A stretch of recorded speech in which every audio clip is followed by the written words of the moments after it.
France మనుషులకు భారీ ముప్పు. అమెరికా సంచలన నిర్ణయం. ఈ విషయాలన్నీ తెలియాలంటే గనక వీడియోని కంప్లీట్‌గా చూడండి. అప్పుడే మీకు కంప్లీట్ ఇన్ఫర్మేషన్ అంటే అర్థమవుతుంది. అదేవిధంగా చాలామంది వీడియో చూస్తున్నారు కానీ లేఖని కామెంట్ చేయట్లేదు. దయచేసి లేఖని కామెంట్ చేయండి. లేఖని కామెంట్ చేయడం వల్ల ఈ ఇన్ఫర్మేషన్ అంతా మనం చాలా మందికి తెలియజేసిన అవుతాం. అదేవిధంగా చాలామంది సబ్స్క్రైబ్ చేసుకోవడం మాత్రం మర్చిపోతున్నారు.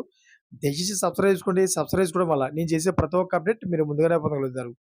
ఫ్రెండ్స్ పశ్చిమాసియాలో తమ కంట్లో నలుసులా మారిన ఇరాన్‌లో అమెరికా, ఇజ్రాయెల్ ఏదో పెద్ద సంచలనమే చేయబోతున్నాయి.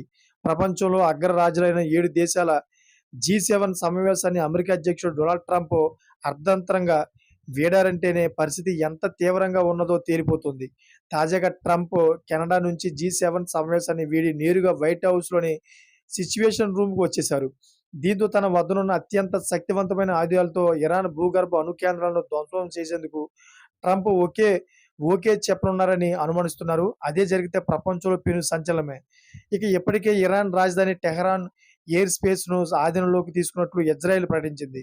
మరోవైపు టెహరాన్‌ను ఖాళీ చేసి వెళ్ళిపోవాలని ట్రంప్ ఆ నగర ప్రజలను హెచ్చరించారు. అంటే అర్థం అమెరికా, ఇజ్రాయెల్ కలిసి ఏదో భారీ దాడి చేయనున్నట్లు స్పష్టమవుతోంది.